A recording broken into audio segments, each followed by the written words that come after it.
पूर्णिमा के दिन जो स्नान कर लेता है कि कल्पवास का पूरा एक महीने का पुण्य, एक महीने का पूरा पुण्य केवल एक दिन माघी पूर्णिमा के दिन स्नान करने से प्राप्त हो जाता है। पुण्य तो कहाँ जाते हो दिया दान करने के लिए? बोलो, जम के बोलो। घाट पर जाते हो, नदी में नहीं। गंगा यमुना के घाट पर दीपदान। लोग पूछते कहाँ गई थी? मैं गंगा के घाट पे दीपदान करूँ। तो घाट पर करो, जल में नहीं। या और ऐसी कई जगह होती है जहां तुमने दिया नहीं दिया। गंगा जी के घाट पे गई, बत्ती का डब्बा ले गई, नहाने गई थी। अब गंगा के घाट पे तू कौन सा दिया रख गई थी पहले जिंदगी में, बता? और दूसरे के पड़े पड़ाए दिए में और तूने दीप लगा दिया। कितना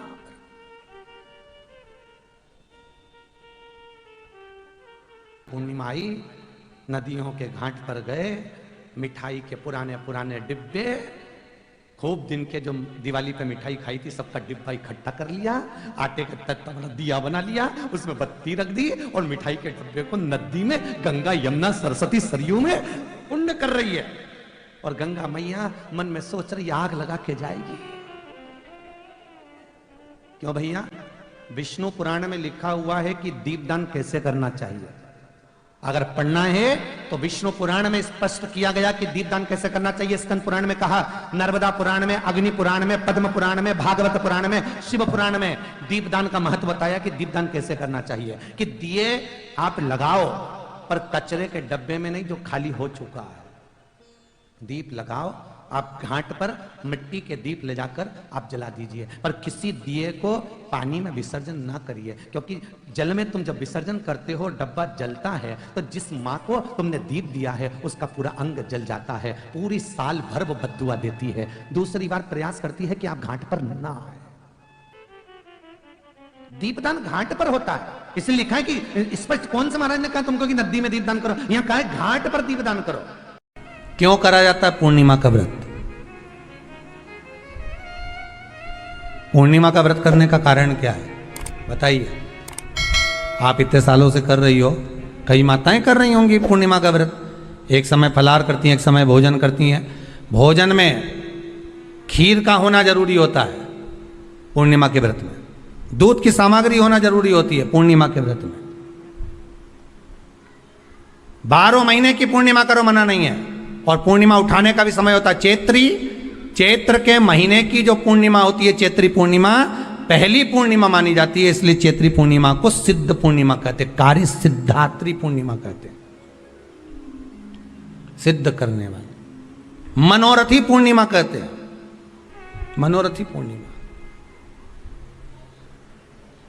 इसलिए पूर्णिमा का व्रत कहां से उठाया जाता है? चैत्र के महीने की पूर्णिमा से पूर्णिमा का व्रत उठाया जाता है।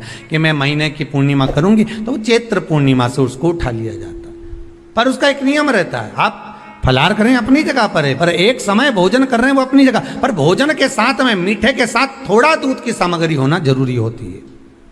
और क्यों करते हैं पूर्णिमा का व्रत? किस लिए किया जाता है, क्यों करा जाता है? उसका व्याख्यान वर्णन शिव महापुराण के अंतर्गत स्कंद पुराण में लिखा गया। स्कंद पुराण में वर्णन किया है श्री वेदव्यास जी महाराज ने। कहा ये पूर्णिमा का व्रत इसलिए किया जाता है कि व्यक्ति का जब मन गलत भ्रम में जाने लगता है, मन जब गलत जगह पर जाने लगता है, तो ये मन को गलत जगह पर ले जाने वाला कौन होता है? तो कहा ये चंद्र होता है। व्यक्ति की राशि के अंतर्गत, व्यक्ति की पत्रिका के अंतर्गत, व्यक्ति की ग्रह दशा के अंतर्गत जब चंद्र बेकार चलता है तो व्यक्ति अच्छा करते करते भी बेकार करने लग जाता है। चंद्र डोल रहा है। कई माताएं कहती हैं, गुरुजी हमारे बेटे को आशीर्वाद दीजिए, बहुत गलत संगत में जा रहा है। मतलब समझ जाना कि चंद्र गड़बड़ जा रहा है। बेटी अगर गलत मार्ग पर जा रही है, बेटी अगर गलत संगत में जा रही है, किसी अन्य व्यक्ति को आकर्षित हो, चंद्र गड़बड़ हो रहा है, उसका चंद्र कहीं जा रहा है। कोई पुरुष, कोई लड़का, कोई गलत मार्ग पर जा रहा है, चंद्र गड़बड़ हो रहा है। घर में जो क्लेश उत्पन्न होता है, घर में जो विवाद उत्पन्न होता है, उस विवाद को रोकने के लिए केवल चंद्र की ही, इसलिए तो पूर्णिमा घर की नारियां हमारे यहाँ हिंदू धर्म में यहां तक स्कंद पुराण में कह दिया कि प्रत्येक पुण्य आप लोग का कभी आप लोगों ने सत्यनारायण जी की कथा करवाई है? जितने लोग आस्था चैनल पर कथा सुन रहे हैं, जितने लोग फेसबुक यूट्यूब पर कथा सुन रहे हैं, यूट्यूब पर कथा का श्रवण कर रहे हैं, उनने कभी सत्यनारायण की कथा करवाई होगी? तो उसमें लिखा है हर कार्तिक, हर पूर्णिमा को, हर संक्रांति को ब्राह्मण सत्यनारायण भगवान की कथा या राजा या वैश्य कथा को कराता था या बढ़िया कथा कराता। सुनी कि नहीं सुनी ये बात? सत्यनारायण भगवान की कथा में लिखा है, स्कंद पुराण के अंतर्गत जो सत्यनारायण भगवान की कथा का स्मरण किया उसमें लिखा है प्रत्येक संक्रांति पूर्णिमा को सत्यनारायण की कथा करवाने लगा और ये योनि को प्राप्त हुआ, इस योनि से छूटा, इस योनि में गया। लिखा है, सब कुछ लिखा है। अब उत्ते से समझ जाओ कि पूर्णिमा को सत्यनारायण की कथा करने का बोला है। तो पूर्णिमा को सत्यनारायण की कथा का क्यों बोला? वैसे तो रोज कराओ सत्यनारायण जी की कथा, प्रतिदिन कराओ, मना नहीं है। आपके यहाँ कोई विशेष फंक्शन है आप सत्यनारायण जी की कथा करवा, पर पूर्णिमा संक्रांति को और संक्रांति को पूर्णिमा को सत्यनारायण की कथा का स्मरण क्यों करवाया गया? क्योंकि पूर्णिमा के दिन अगर ये भगवान का व्रत रख लेगी, पूर्णिमा के दिन अगर ये खीर का प्रसाद बना लेगी, थोड़ा सा दूध की कोई सामग्री बना लेगी और भगवान को भोग लगा देगी, भले सत्यनारायण भगवान के भाव से बनाए, भले सत्यनारायण जी के निमित्तार्थ बना, पर अगर इसने सत्यनारायण भगवान के निमित्त से बना, पर पूर्णिमा के दिन अगर ये व्रत रखेगी, उपास रखेगी या कोई सामग्री बनाकर भगवान की पूजन कर लेगी, तो इसके घर में जो अशांति है वो शांति में बदल जाएगी। इसलिए कई घरों में आज भी सत्यनारायण भगवान की पूजन हर पूर्णिमा को करती है। माता किताब लेके बैठ जाती है, तुरंत उन्हें ऑफिस जाना, कहीं काम पे जाना, और तुरंत उसने जल्दी कलश रखा, कलश नहीं भी रखे तो भगवान की पूजन कर कुरा के ब्राह्मण देवता को बुला लेगी, ब्राह्मण नहीं आएंगे तो खुद कर लेगी, पर करती जरूर है। इतना सा आटा सेक लेगी, पंजेरी बनाई, सीरा बनाई, मिठाई रख दो, कुछ भी करेगी पर सत्यनारायण की कथा कर ले। उसका मन लग गया उसमें, मतलब पूर्णिमा को करना है। उसको करने से क्या होता है? शांति रहती है, शीतलता रहती है। जिसके घर में हर महीने की पूर्णिमा को खीर बनती हो, ध्यान दीजिएगा, बहुत सुंदर संवाद चल रहा है, बहुत ध्यान देने वाली बात है।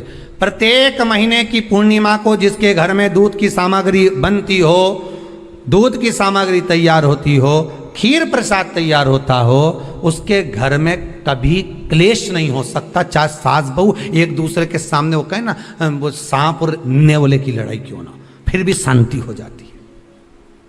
पर प्रत्येक महीने की पूर्णिमा होना चाहिए। ये नहीं कि तुमने एक महीने की पूर्णिमा पे बना लिया और दूसरे महीने की पूर्णिमा को गायब कर दिया। फिर किसी ने कह दिया आज चूरमा तो बन रहा है, दाल बाटी तो बन रही है चूरमे के साथ में, लड्डू बन रहे हैं, तो काय को खीर बना रही हो? तो तुमने अब वो खीर प्रसाद। पूर्णिमा के दिन चावल का एक आखा दाना जानते हो? पूरा खंडित चावल नहीं, कितना चावल? एक दाना चावल का शंकर भगवान के शिवलिंग पर समर्पित करिए। एक बेलपत्र जिसका डंडी का मुख अपनी ओर हो, जहां से चावल चढ़ाया है, उस चावल के ऊपर अपनी कामना कर रख दीजिए और चंद्रमौली भगवान का स्मरण करिए। कौन से भगवान? शंकर भगवान का सर्वश्रेष्ठ सुंदर नाम है चंद्रमौली। चंद्रमौली भगवान का स्मरण करिए, अपनी कामना कर बेलपत्र समर्पित कर शिव जी पर एक लोटा पानी, एक जल पात्र समर्पित करो, कलश से जल चढ़ा दीजिए, नैनों में वो जल लगाकर अपनी कामना कर वापिस घर को आइए। आएगी जो कामना करी है मेरा चंद्रमौली भोलेनाथ उसे पूर्ण कर ही देगा। माँ के यदि काया का रोग हो गया, मान लो शरीर कहीं से सफेद पड़ रहा है, कहीं से काला पड़ रहा है, शरीर में से खाल की फुकड़ी निकलना प्रारंभ हो गई हो, शरीर में काले काले चट्टे पड़ना चालू हो गए हों, या कोई विशेष रोग हो गया, कोई विशेष में रोग है, बीमारी है, काया बेकार हो रही है, तो सीधी सीधी बात शिव महापुराण की कथा कहती है, सुंदर आनंद में श्रवण कर आप अपने जीवन को, ये पूर्णिमा शिव महापुराण की कथा कहती आ रही है। कुछ नहीं करना, पीपल का एक पत्ता, उस पत्ते पर थोड़ा सा चावल, पूर्णिमा की रात्रि को अपने हाथ में लेकर, अपने नयनों से लगाकर, शरीर पर से स्वयं उतारकर उसको दरवाजे के पास रख दीजिए। पूर्णिमा की रात्रि को पूर्ण होने पर उस चावल को दूसरे दिन सूंघ कर बहते हुए पानी में डाल दीजिए। महाराज, कितने भी रोग से ग्रसित हो गए, पीपल का एक पत्ता 52,000 ब्राह्मण की साक्षी कराता है। महाराज बहुत ध्यान देना, पीपल के वृक्ष में स्वयं नारायण का, मेरे कृष्ण का वास है। स्वयं भगवान गीता के अंतर्गत कहते हैं कि मैं पीपल का वृक्ष हूं, नारायण उसी में बसता। 52,000 ब्राह्मणों का वासा एक पीपल के पत्ते में होता है। और आपको पहले भी कथा में कहा, गाय, ब्राह्मण, बहन, बेटी, ये सब काल का हरण करने वाले हो, काल को हरने वाले।